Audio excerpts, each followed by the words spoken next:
A glimmer of green on my finger, an emerald ring I'd designed myself, became the battlefield where my mother-in-law launched her first attack. Cute costume jewelry. Lydia sniffed at brunch, her wealthy friends nodding in agreement. I wasn't born into their world of privilege and designer labels, but I'd built something they couldn't see. Talent, determination, a thriving jewelry business. As my hands trembled with silent fury, a stranger's voice cut through the tension. Actually, I'm a gemologist. That's a rare Colombian emerald worth 6 figures. In the stunned silence that followed, I realized this wasn't just about a ring. It was about refusing to be diminished by someone else's judgment. I never thought a Sunday brunch would change the course of my relationship. But then again, I never thought I'd be sitting across from a woman who could cut you down with nothing but a perfectly arched eyebrow. My name is Grace Williams. 3 years ago, I walked away from a soul-crushing corporate job to pursue my dream of designing jewelry. My tiny studio apartment doubled as my workshop, with a corner desk overlooking the city where I'd sketched designs late into the night. The corporate world had offered security, but stripped away my creativity one spreadsheet at a time. Now, I was building something that was entirely mine. Dating while trying to launch a business wasn't exactly on my priority list, but then Ethan Parker walked into my life. We met at a coffee shop where I was sketching designs, and he asked about the intricate patterns in my notebook. One conversation turned into dinner, which turned into the most supportive relationship I'd ever experienced. Ethan worked as a software developer for a tech company downtown. He was thoughtful and kind, with an easy smile that made the stress of my day melt away. He believed in my talent even when orders were slow, and understood when I needed to cancel plans to finish a commission. After a year together, things were getting serious, and it was time for me to meet his family. My mom can be intense, Ethan warned as we drove to brunch that Sunday morning. She has strong opinions about everything. I smoothed down the front of my dress, a simple navy blue design I'd made myself with small, hand-embroidered flowers along the hem. I'm sure it'll be fine. Parents usually like me. Ethan's grip tightened on the steering wheel. Just don't take anything she says personally, okay? She needs time to warm up to people. I nodded, though an uneasy feeling settled in my stomach. On my right hand, I wore my favorite creation, an emerald ring with a delicate silver setting I'd designed myself. The stone had been a splurge, but I'd wanted to prove I could create something truly remarkable. The deep green caught the sunlight as I fidgeted with it, a nervous habit I developed. Lydia Parker had chosen the Wellington, one of those upscale restaurants where they don't list prices on the menu and the waitstaff judge your wine selection. The kind of place where money whispers instead of talks. We arrived exactly on time, but Lydia was already seated, checking her watch with a slight frown that suggested we were somehow late anyway. "Ethan, darling," she said, rising to kiss her son on both cheeks. Her eyes, the same warm brown as Ethan's but considerably colder, swept over me before she extended her hand. "And you must be Grace." "It's wonderful to meet you, Mrs. Parker," I said, taking her hand. Her grip was firm, her nails perfectly manicured, and the diamond tennis bracelet on her wrist probably cost more than my entire apartment. "Lydia, please." She gestured to the chairs. Sit. I've already ordered mimosas." Lydia Parker was the epitome of old money elegance. Her blonde hair was cut in an expensive bob that probably required maintenance every 3 weeks. Her outfit, a cream-colored blouse and tailored pants, looked simple until you noticed the discreet designer labels. Everything about her screamed carefully cultivated status. "So," she said after we'd settled in, "Ethan tells me you make jewelry." The way she said make made it sound like I was stringing together macaroni necklaces at a summer camp. "I design and create custom pieces," I clarified with a smile. "I specialize in silver work and semi-precious stones." "How quaint. And that pays the bills." Her eyebrow arched slightly. Ethan jumped in. "Grace is really talented, Mom. She's building quite a client base." "I'm sure she is." Lydia sipped her mimosa. "Though I always thought you'd end up with someone more conventional. Like Rachel from the Thompsons. She's a pediatrician now, you know." I felt Ethan tense beside me, but kept my smile firmly in place. The corporate world wasn't for me. I'm much happier creating something meaningful. Well, happiness doesn't always pay for retirement, does it? Lydia's smile was razor sharp. But I suppose that's what Ethan is for. Before I could respond, 3 elegantly dressed women approached our table. Lydia brightened immediately, standing to exchange air kisses and introductions. Ladies, this is Grace, Ethan's girlfriend. The slight pause wasn't an accident. Grace, these are my dear friends Patricia Wilson, Susan Taylor, and Margaret Adams. The women gave me the kind of smile that never reached their eyes, the same ones I'd seen at corporate functions when someone was being tolerated rather than welcomed. Lovely to meet you, Patricia said, her gaze sweeping over my homemade dress. That's an interesting outfit. Thank you. I made it myself, I said, straightening my shoulders slightly. Oh. How resourceful, Susan replied with a tone that suggested I'd admitted to dumpster diving. Is that something you learned on Pinterest? Lydia laughed.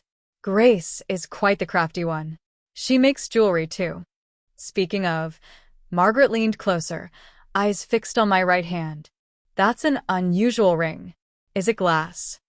I glanced down at my emerald ring, the piece I was most proud of. No, it's cute for costume jewelry, Lydia interrupted, reaching for my hand without asking. She turned it under the light with a dismissive smile. Did you get it off Etsy or a clearance rack? The table tittered with polite laughter. I felt my face flush, not from embarrassment, but from anger that was building like pressure in a sealed container. My hands began to shake slightly as I pulled away from her grip. Actually, I started but was cut off again. No need to be embarrassed, dear. Not everyone can afford the real thing. Lydia's voice dripped with condescension. When Ethan's father proposed, he gave me a 2-carat diamond from Tiffany's. Anything less just wouldn't have felt serious. I felt Ethan's hand on my knee, a silent plea to let it go. But I was tired of shrinking myself to make room for Lydia's ego. I opened my mouth to respond when a voice came from behind me. Actually, I'm a gemologist. The table fell silent as we all turned to look at the speaker, an older gentleman with silver hair and glasses, sitting at the next table. He had the quiet dignity of someone who knows exactly what they're talking about. That's a rare Colombian emerald, he continued, nodding at my ring. Easily worth 6 figures. Handmade, too. Beautiful work. The silence that followed was deafening.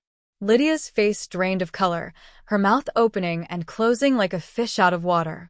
Her friend stared at my ring with new interest, while Ethan looked as shocked as everyone else. The gemologist nodded politely and turned back to his own table, leaving us in the wreckage of Lydia's certainty. And in that moment, everything changed. The rest of brunch passed in a blur of awkward small talk and avoided eye contact. Lydia barely spoke directly to me, focusing instead on drilling Ethan about his latest work project. Her friends, sensing the shift in power dynamics, were suddenly interested in my fascinating creative process, though their questions revealed they knew nothing about jewelry making. Ethan drove us home in silence, his knuckles white on the steering wheel. I stared out the window, replaying the gemologist's intervention over and over in my head. It wasn't until we were halfway home that Ethan finally spoke.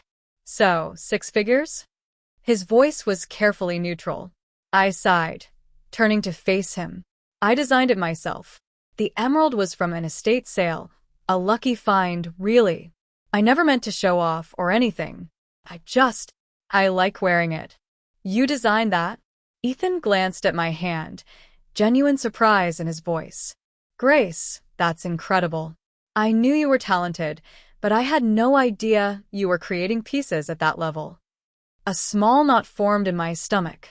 We'd been dating for over a year, and this was the first time Ethan seemed truly impressed by my work. Had he, like his mother, been humoring me all this time? There's a lot about my business I don't talk about, I admitted. I didn't want to seem like I was bragging. You should brag more, Ethan said with a laugh. My mom certainly does. We pulled into the parking lot of my apartment building, but neither of us moved to get out of the car. I'm sorry about how she treated you, Ethan said quietly. She's protective of me, and she can be judgmental. Judgmental is putting it mildly, I replied. She made up her mind about me before I even opened my mouth. Ethan ran a hand through his hair, a gesture I'd come to recognize as a sign of stress. She'll come around. She always does eventually. I wasn't so sure, but I nodded anyway.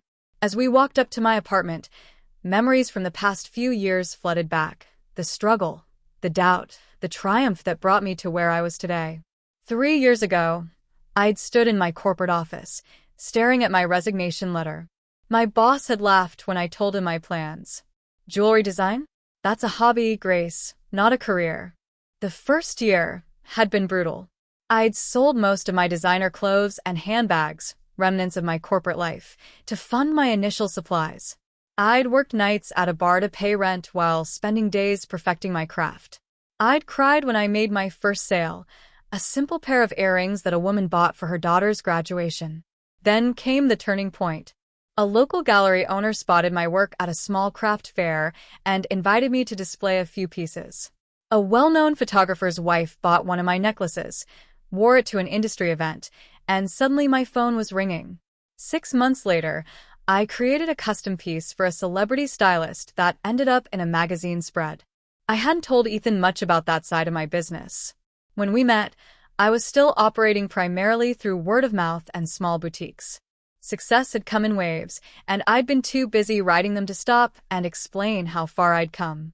That night, I showed Ethan my portfolio, the real one, not the scaled-down version I usually shared. His eyes widened as he flipped through photos of pieces I'd created for clients across the country. Grace, this is... Why didn't you tell me? I shrugged, suddenly feeling vulnerable. I don't know. Maybe I was afraid you wouldn't believe me, or that you'd think I was showing off. Like my mother did, he said softly. Maybe. We ordered takeout and talked late into the night. For the first time, I shared the full story of my journey. The risks, the failures, the moments of sheer terror when I thought I'd made the biggest mistake of my life. And the triumphs. The first time a stranger recognized my work, the day my bank account finally had more than 3 digits, the commission that paid off the last of my student loans. Around midnight, Ethan's phone buzzed. He glanced at it, frowned, and silenced it. Your mom, I guessed. He nodded. She can wait until tomorrow. But 10 minutes later, the phone buzzed again. And again. Finally, with an apologetic look, Ethan answered. I could hear Lydia's sharp voice through the speaker as I pretended to clean up our dinner containers. Completely humiliated me in front of my friends. How was I supposed to know about that ridiculous ring? That man was probably planted there. Mom, no one planted anyone, Ethan said wearily. It was just a coincidence. A convenient one. And the way she just sat there, letting me look foolish. What was Grace supposed to do? Apologize for wearing a nice ring. I stopped pretending not to listen and watched Ethan's face as he defended me, sort of. His tone was placating, designed to calm his mother rather than truly stand up for me. Let's just move past it, okay? No harm done. My heart sank a little. No harm done? After the way his mother had deliberately tried to humiliate me? Fine, Lydia snapped. But next time, perhaps she could dress more appropriately for the venue. That homemade dress was hardly suitable for the Wellington. Ethan sighed. Mom, please. Can we talk about this another time? He hung up soon after, giving me a tired smile. Sorry about that. She'll get over it. I nodded, but a seed of doubt had been planted. If I married Ethan, would I always be fighting for respect from his family? Would he always try to placate both sides instead of truly standing with me? That night, as Ethan slept beside me, I stared at the ceiling and wondered if love was enough when it came with conditions I wasn't sure I could or should meet. She actually said that? About your dress? Harper Bennett nearly dropped her coffee mug in indignation. We were sitting in her sleek downtown office, where she ran her event planning business with military precision and a flair for the dramatic. Harper had been my best friend since college. Where I was reserved, she was bold. Where I overthought, she acted. Her office walls were covered in photos of the high-profile events she'd orchestrated, charity galas, corporate retreats, even a few celebrity weddings. The dress was the least of it, I sighed, recounting the entire brunch disaster. But Ethan he keeps saying she needs time, that she'll warm up to me eventually. Harper rolled her eyes. Men are so naive about their mothers. She leaned forward, lowering her voice conspiratorially. You know, I heard something interesting about Lydia Parker a few years back, when I was planning the children's hospital fundraiser. What? I asked, suddenly curious. Apparently, she wasn't always Mrs. High Society. Word is, she grew up pretty modestly in some small town upstate. Married Richard Parker when she was already in her 30s, much later than was acceptable in their circle. I frowned. How do you know this? Eleanor Williams was on the committee with her. You know Eleanor, 3 martinis and she'll tell you her ATM pin. Harper shrugged. Anyway, she mentioned that Lydia was always overcompensating, trying to prove she belonged. Supposedly, she worked retail before meeting Richard. The information shifted something in my understanding of Lydia. Not enough to excuse her behavior, but enough to see it differently, as fear rather than just snobbery. Fear of being exposed as an imposter in her carefully constructed world. Over the next week, curiosity got the better of me. I found myself searching online archives of local newspapers from the town Harper had mentioned. And there it was, a small announcement about the engagement of local shop assistant Lydia Thompson to businessman Richard Parker. A few social media searches later, I found old photos of a younger, less polished Lydia at what looked like a department store counter. Lydia hadn't been born into wealth, she'd married into it. Her cutting remarks and status obsessions suddenly looked like armor, protection against being seen as unworthy. I didn't get much time to process this revelation before Ethan called, inviting me to a family dinner at his parents' home. Are you sure that's a good idea? I asked hesitantly. It'll be fine, he assured me. Dad will be there this time. He's much more laid back. Ethan's father, Richard Parker, did indeed prove to be more welcoming than his wife. A tall man with Ethan's kind eyes and an easy laugh, he greeted me warmly and asked genuine questions about my work. Lydia, meanwhile, maintained a cool politeness that barely concealed her lingering resentment. Over an elaborate dinner that Lydia made sure to mention she had personally planned with the caterer, the conversation drifted to an upcoming charity auction. I've donated my grandmother's sapphire earrings, Lydia announced, touching her own ears where diamond studs sparkled. They should fetch at least $20,000 for the children's wing. That's very generous, I said sincerely. Lydia smiled thinly. Well, some of us prefer the real thing, not garage workshop pieces. Richard frowned. Lydia. It's just a fact, dear, she cut him off. There's crafting, and then there's craftsmanship. I felt Ethan tense beside me, but noticed he said nothing. Again, he was choosing neutrality over defense. Actually, I said calmly, I've donated a piece to the same auction. A custom necklace. How thoughtful, Lydia replied, her tone suggesting it was anything but. I'm sure they have a table for the more accessible items. The dinner continued in this vein, with Lydia taking subtle jabs and Ethan attempting to change the subject rather than address them directly. By the time we left, I felt emotionally drained from maintaining my composure. Your dad is nice, I said on the drive home, deliberately not mentioning Lydia. He liked you, Ethan replied. Mom will come around. She's just set in her ways. I bit back my frustration at his continued excuses for his mother's behavior. Ethan, at some point, set in her ways becomes deliberately cruel. You realize that, right? He sighed. What do you want me to do, Grace? Cut her off. She's my mother. I want you to stand up for me, I said quietly. Not just change the subject when she insults me. Ethan was silent for a long moment. It's complicated. It really isn't, I replied, looking out the window at the passing streetlights. 3 days later, I was working in my studio when my assistant, Mia, poked her head in. There's someone here to see you? She doesn't have an appointment, but she's very insistent. I looked up from the delicate silver work I was soldering to see Lydia Parker standing in my studio doorway, looking as out of place as a peacock in a chicken coop. Mrs. Parker, I said, setting down my tools. This is unexpected. I was in the neighborhood, she said, a transparent lie since my studio was nowhere near her part of town. Thought I'd see where Ethan's girlfriend works. The way she said works made it clear she expected to find a hobby table in a garage, not the professional space I'd built. My studio was small but well-equipped, a main workspace with specialized tools, a small gallery area for client consultations, and a tiny office in the back. Well, you're just in time, I said, gathering my composure. I was about to meet with a client. Would you like a tour first? Something flickered in Lydia's eyes, surprise, perhaps, that I wasn't flustered by her appearance. If you have time, she said coolly. I showed her around, explaining my process and the specialized equipment I'd invested in. I pointed out the custom pieces displayed in my small gallery area, including several that had been featured in national publications.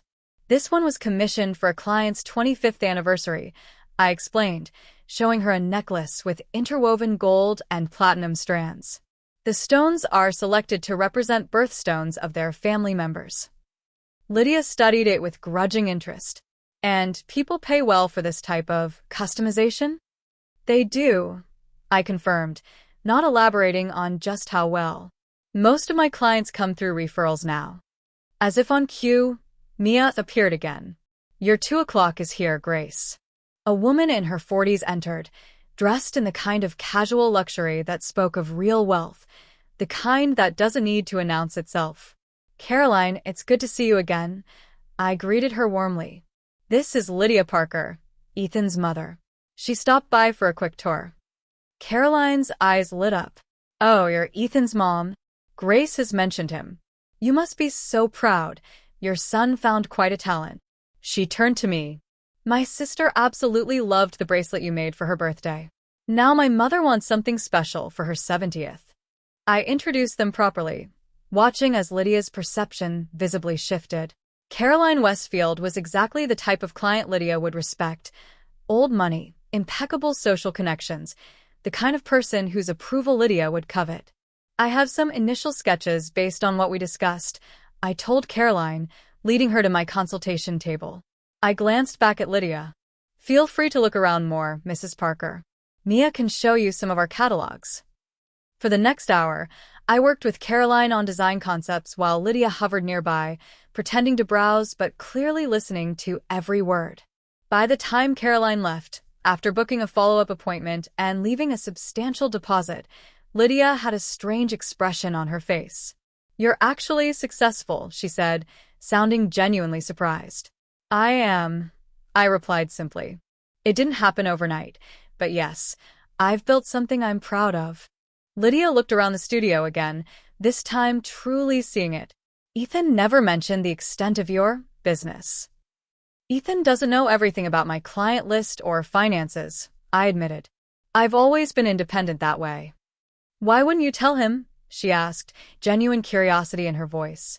I considered my answer carefully. I guess because I wanted him to love me for who I am, not what I've achieved or how much I earn. Something shifted in Lydia's expression, recognition, perhaps. For a moment, I wondered if that had been her approach with Richard all those years ago. Well, she said finally, gathering her designer handbag. I should be going. Thank you for the enlightening tour. As she reached the door, she paused. That emerald ring. Did you really make it yourself? I did, I confirmed. Every piece of it. She nodded once, sharply, and left without another word. I stood in the sudden silence of my studio, wondering if anything had truly changed, or if I'd just given Lydia new ammunition for a different kind of judgment. Either way, I realized one thing with perfect clarity. I would never shrink myself for her approval again. The question was whether Ethan would stand beside me at full height, or continue trying to make me small enough to fit into the box his mother had created. Lydia's unexpected visit to my studio lingered in my mind over the next few days. I hadn't heard from her since, but Ethan mentioned she'd been unusually quiet about me during their weekly phone call. I wasn't sure if that was progress or the calm before another storm. Saturday morning found Ethan and me in my tiny kitchen, the scent of coffee filling the apartment as rain tapped against the windows. These quiet mornings were my favorite, just us, without family expectations or social pretenses. I was thinking, Ethan said, sliding a mug toward me across the counter. Maybe we could look at that apartment on Maple Street again. The two-bedroom with the extra space that could work as your studio. I wrapped my hands around the warm mug. Are you sure? It's more expensive than what we talked about. I think we can make it work. He hesitated. Actually, I got a promotion. I was going to surprise you with dinner tonight, but... He grinned. Ethan, that's amazing. I threw my arms around him. Why didn't you tell me sooner? I wanted to be sure it was official. Plus, with all the tension with my mom, it never seemed like the right time. I pulled back slightly, my smile fading. About that. We need to talk about what happened at dinner the other night. Ethan's expression shifted, that familiar avoidance creeping in. Grace, she's trying. In her own way. Is she? Because making snide comments about garage workshop pieces doesn't feel like trying. I moved to sit at my small dining table. And that's not even what bothers me the most. What do you mean? I took a deep breath. You didn't say anything, Ethan. You just sat there. Again. He frowned. What was I supposed to do? Create a scene at dinner? Standing up for me isn't creating a scene. It's showing that you respect me enough not to let someone insult me, even if that someone is your mother. She's family, Grace. It's complicated. And what am I? The question hung in the air between us. If we're talking about moving in together, about building a life together, where do I fit in that family picture? Because right now, it feels like I'm expected to just tolerate whatever she dishes out. Ethan sat across from me, running a hand through his hair. You don't understand what she's like when she's upset. It's easier to just keep the peace. I finished for him. That's the thing, Ethan. It's only peaceful for everyone else, not for me. What do you want from me? Frustration edged into his voice. I don't need you to protect me. I can handle Lydia's comments. What I need is to know that you're on my side, that you respect me enough to say something when she crosses a line. Ethan was quiet for a long moment. You're right, he finally said. I've been trying to keep everyone happy, and it's not fair to you. No, it's not. I reached across the table to take his hand. Ethan, I love you. But I can't spend my life walking on eggshells around your mother while you pretend not to notice. Something shifted in his expression, a resolution forming. I'll talk to her. Really talk to her this time. Thank you. I squeezed his hand, hoping this time would be different. The next day, Ethan drove to his parents' house alone. I spent the afternoon in my studio, trying to focus on a commission but constantly checking my phone. 3 hours later, he called. How did it go? I asked, setting down my tools. About as well as expected. His voice sounded tired. I told her she needed to respect you and treat you with common courtesy, or she risked pushing both of us away. And she acted like I'd slapped her. Said she was just being honest and that I never complained before when she expressed concerns about previous girlfriends. I closed my eyes. What did you say to that? I told her you weren't just another girlfriend, that I love you and I'm serious about our future together. A warm feeling spread through my chest despite the tension of the situation. Thank you for saying that. Then she got defensive, Ethan continued. Said you were using me to climb the social ladder and that I was too blind to see it. The warmth in my chest curdled into anger. She what? I know, it's ridiculous. I told her so. He sighed heavily. I don't think she's going to apologize, Grace. At least not right away. But I made my position clear. It wasn't a perfect resolution, but it was something. Ethan had finally drawn a line, and that meant more to me than any forced apology from Lydia ever could. The following weekend, I drove upstate to visit my parents. The familiar sight of their modest home, with its slightly overgrown garden and wind chimes hanging from the porch, always settled something in me. My mother, Sarah, was pruning roses when I arrived, her gardening hat shielding her face from the sun. There's my girl, she called, setting down her shears to envelop me in a hug that smelled of earth and the lavender lotion she'd used for as long as I could remember. My father, David, appeared from the garage, wiping his hands on a rag. He'd been a high school science teacher for 30 years before retiring, and he still had that patient, observant way about him. "Just in time," he said, hugging me. "Your mother made enough food to feed half the county." Inside, over my mother's famous lasagna, I told them about Lydia, the brunch, and everything that had followed. They listened without interrupting, exchanging glances occasionally in that silent communication long-married couples perfect. "Sounds like she's deeply insecure," my father said when I finished. "People who are secure in themselves don't need to tear others down." "Your father's right," my mother added, refilling my water glass. "But the real question is, how does Ethan respond to all this?" I shared the details of our recent conversation and his confrontation with his mother. My father nodded approvingly. "Good. It's about time." "But," I prompted, sensing his reservation. "But it shouldn't have taken an ultimatum from you," he said gently. "A partnership means standing together from the beginning, not just when your back is against the wall." His words resonated with the doubt I'd been trying to ignore. "You built something from nothing, Gracie," my mother said, using my childhood nickname. "You took a risk most people are too afraid to take, and you made it work. Don't let anyone make you feel small for that, not even Ethan's mother." "And not Ethan," my father added quietly. Later that night, after my parents had gone to bed, I sat on the porch swing, looking up at the stars visible here in a way they never were in the city. My phone buzzed with a text from Ethan. "Mom's planning the annual charity gala next month. Wants the whole family there, including you." I frowned. The annual gala was Lydia's pride and joy, a high society event she'd apparently been running for years. It was surprising she'd want me there after everything that had happened. "Are you sure?" I texted back. "She specifically mentioned you," came his reply. I wasn't convinced, but I agreed, wanting to believe this was Lydia's way of extending an olive branch. A week later, Ethan called me at the studio, his voice tight, with controlled anger. "You won't believe what she did," he said without preamble. "What happened?" "The invitations for the gala went out. Everyone in the family got one. Except you." My stomach dropped. "Oh." I called her, and she had the nerve to say it was an oversight.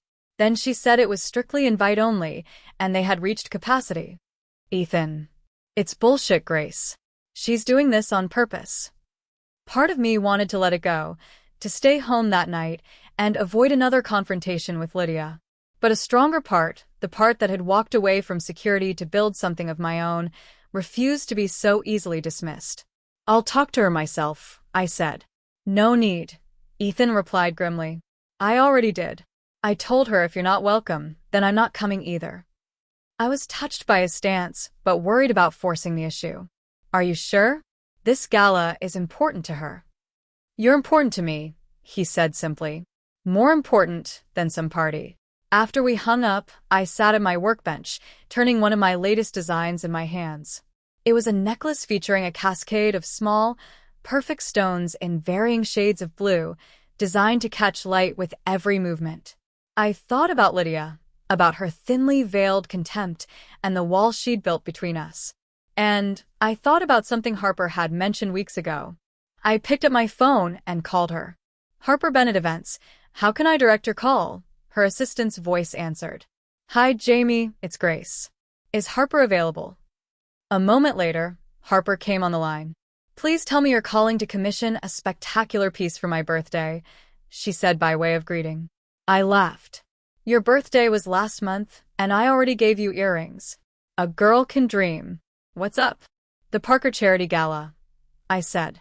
"You're handling it, aren't you?" There was a pause. "How did you know that?" "You mentioned working with the hospital foundation a while back." I connected the dots. "Well, yes. Lydia Parker is the committee chair, but the foundation hired me to coordinate." "Why?" I took a deep breath. "I need a favor." 2 weeks later, I stood outside the grand ballroom of the Bristol Hotel, gathering my courage. Through the glass doors, I could see the gala in full swing. Elegant dresses, tuxedos, champagne flutes catching the light from crystal chandeliers. I wore a gown I designed myself, midnight blue silk that fell in simple, elegant lines. Around my neck was the cascade necklace I'd been working on, the stones shifting from pale to deep blue like captured starlight. My emerald ring caught the light as I reached for the door. Harper met me in the foyer, resplendent in a red gown that commanded attention. "You look amazing," she said, kissing my cheek. "Ready to make an entrance?" I nodded, though my heart was pounding. "Is Ethan here?" "At the bar with his father. Lydia's by the stage, micromanaging the auction display." Harper's eyes gleamed with mischief. Perfect timing. The Westfields just arrived. Caroline Westfield, my client from the studio, entered with an older man I assumed was her husband. She spotted me immediately and waved, making her way over. "Grace, that necklace is extraordinary," she exclaimed, examining it up close. "Did you just finish it?" "Last week," I confirmed. "It's part of my new collection." "I need to introduce you to some people," Caroline said, taking my arm. "My sister's here, and she's been raving about the bracelet you made her." With Caroline beside me, I entered the ballroom. I spotted Ethan immediately, his back to me as he talked with his father. Then I saw Lydia, standing near the auction tables, her expression freezing as she noticed me. Before she could approach, Caroline had whisked me across the room, introducing me to a circle of friends. "This is the artist I was telling you about," she kept saying, showcasing my necklace like it was a prized possession. I caught glimpses of Ethan searching the crowd, then his face lighting up when he spotted me. He made his way over just as a well-known actress joined our circle, admiring the necklace and asking for my card.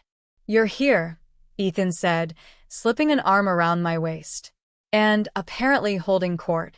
Harper invited me," I explained. "Professional courtesy, since I donated a piece to the auction." His eyes widened slightly. "Does my mother know?" "She does now," I said, nodding toward Lydia, who was watching us from across the room, her expression unreadable.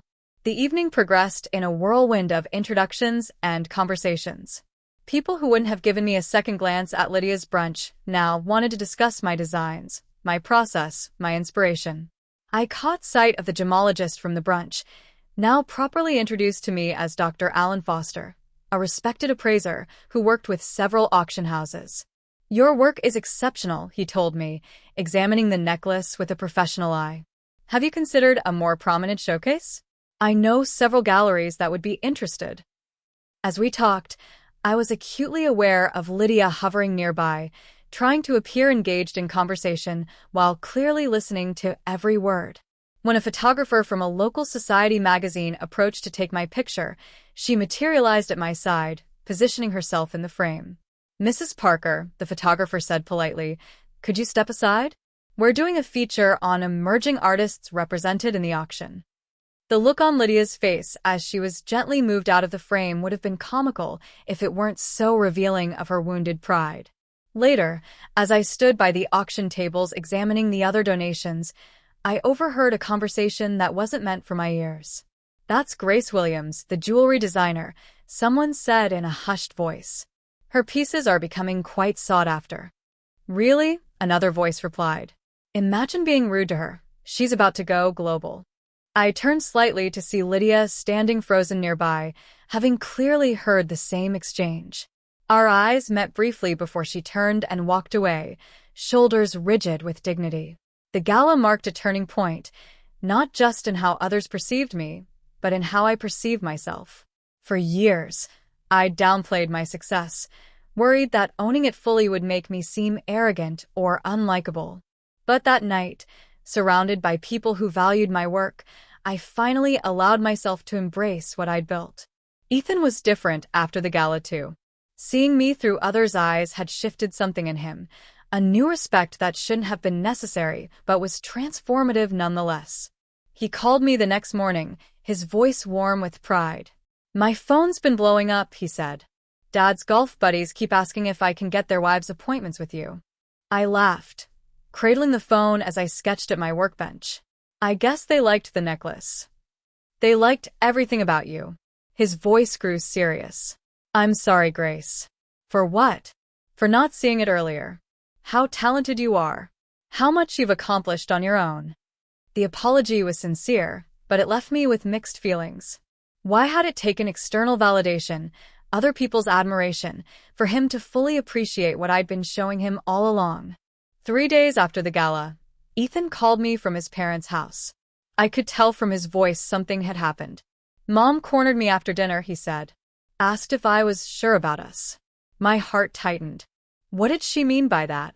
She said you seemed very public, very ambitious. Like those were bad things. He sounded angry. She asked if I was prepared to be with someone who might outshine me someday. What did you say? I held my breath. I told her yes. Because you don't need my name. You made your own. His words warmed me, but they also crystallized something I'd been feeling since the gala. This wasn't about jewelry or social status anymore. It was about whether Lydia could accept a daughter-in-law who couldn't be controlled or diminished. The following week, I received a text from Lydia herself, the first direct communication we'd ever had outside of face-to-face interactions. Would you meet me for lunch tomorrow? Just the two of us. I stared at my phone, suspicion warring with hope. After consulting with Harper, who advised me to go, but wear emotional armor, I agreed to meet Lydia at a small French bistro downtown. She was already seated when I arrived, perfectly put together as always, but with a certain tension around her eyes. She stood as I approached, offering a stiff smile. Grace. Thank you for coming. I took the seat across from her. I was surprised to hear from you. She arranged her napkin in her lap, with precise movements. Yes, well, I thought it was time we spoke privately. The waiter appeared, and we both ordered salads neither of us seemed particularly interested in eating. When he left, Lydia took a small sip of water and met my eyes directly. You made quite an impression at the gala, she said. Caroline Westfield called me the next day, singing your praises. Caroline's been very supportive of my work, I replied neutrally. Indeed. Lydia's fingers tapped lightly on the tablecloth. You've come a long way since we first met. I recognized the comment for what it was, not quite a compliment, more an acknowledgement tinged with condescension. I haven't changed, Mrs. Parker. You're just seeing what was always there. Her eyes narrowed slightly. Perhaps. Though you must admit, your presentation has become more polished. My work has always been polished, I said evenly. That's never been the issue between us. Then what do you think the issue is? She asked, a challenge in her voice. I considered deflecting, keeping things pleasant. But we were past that point. I think you decided who I was the moment you heard what I did for a living, I said quietly. You assumed I was playing at being an artist, that I couldn't possibly be successful or talented enough for your son. Lydia's expression tightened. You have to understand, Ethan has always been impressionable, too willing to see the best in people. That's not a flaw, Mrs. Parker. It is when people take advantage of it. She leaned forward slightly. Do you know how many women have tried to use him for his family connections? His financial security? I felt a flare of anger, but kept my voice level. I'm not interested in either of those things. I've built my own career, my own connections. So I've gathered. Her tone was difficult to read. Though you certainly didn't mind using Harper's connection to attend my gala. After you deliberately excluded me? I raised an eyebrow. I think we can agree neither of us has behaved perfectly.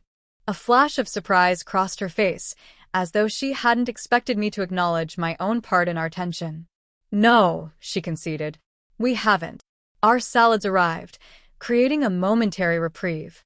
We both picked at the food, the pretense of a normal lunch growing thinner by the minute. I want what's best for Ethan, Lydia finally said. That's all I've ever wanted. So do I replied. But I think we have different ideas about what that means. Clearly.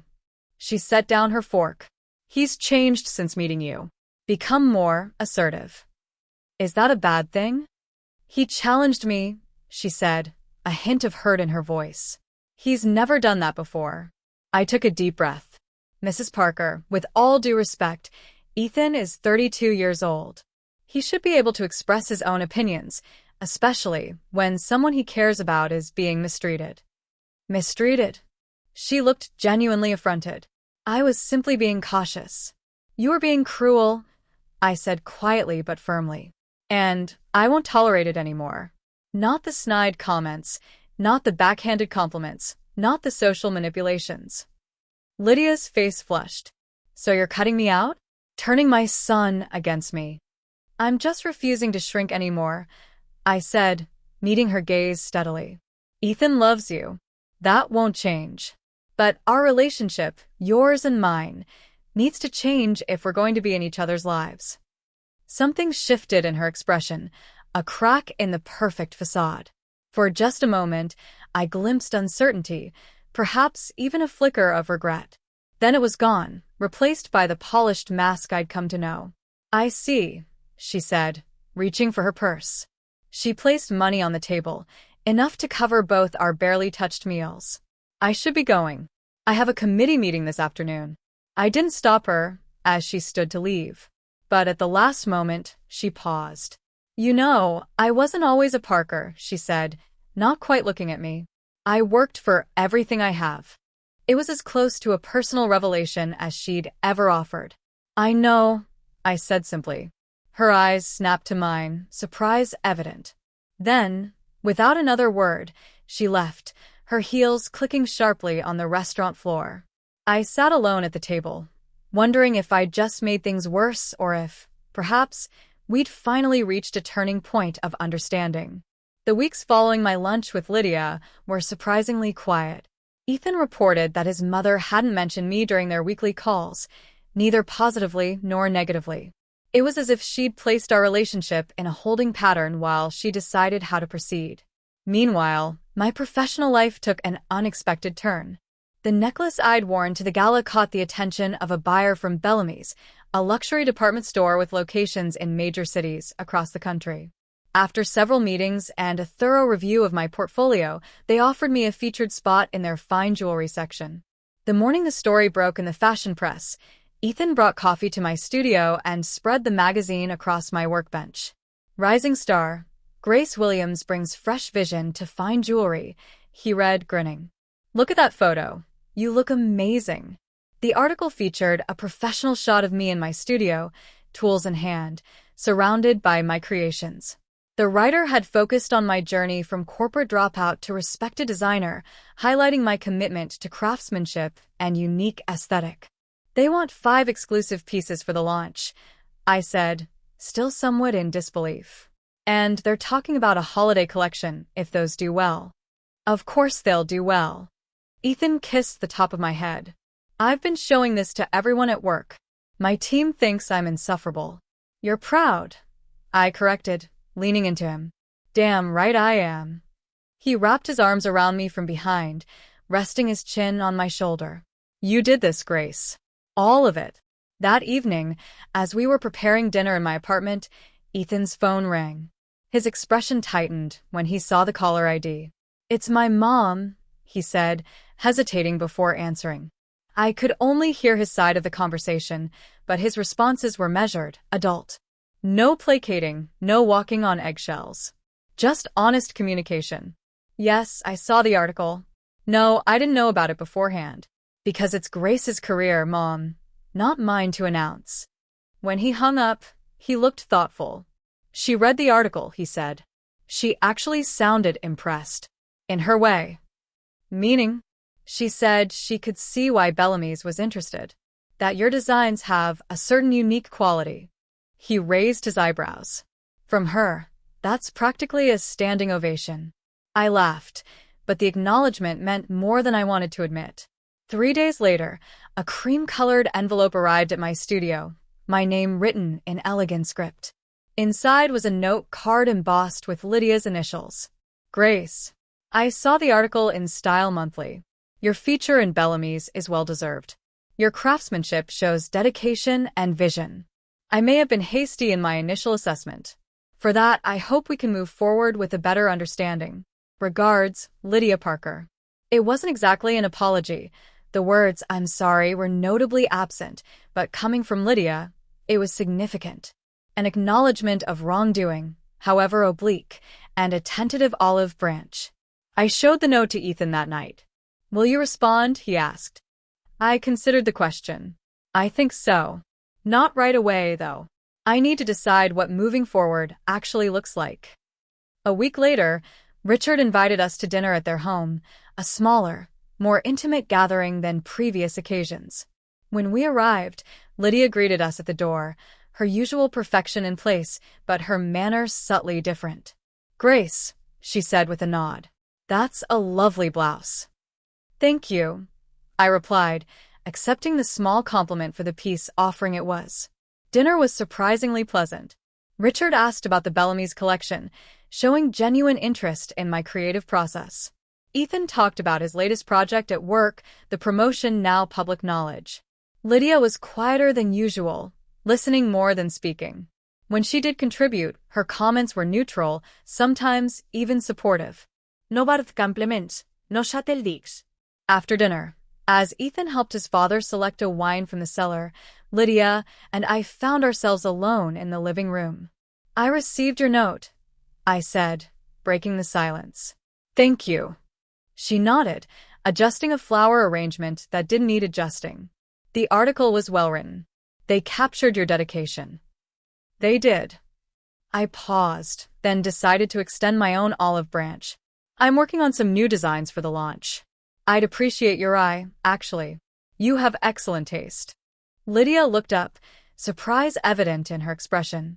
You want my opinion? On the presentation, yes. You understand how to make an impact in certain circles.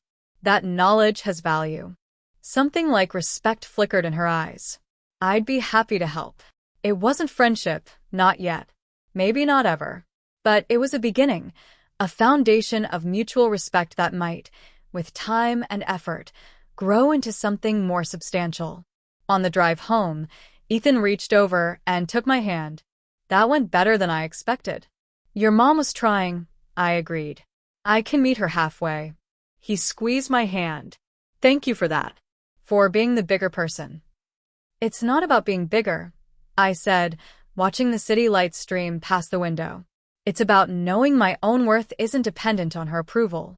2 weeks later, Ethan and I sat on the roof deck of his apartment building, a bottle of wine between us, as we watched the sunset paint the sky in shades of orange and pink. We'd been discussing our future more seriously, where to live, what we wanted long-term. I've been thinking, Ethan said, refilling our glasses, about us, about the next step. My heart quickened. What kind of next step? The forever kind. He reached into his pocket, then seemed to reconsider. I'm not proposing. Not exactly. Not yet.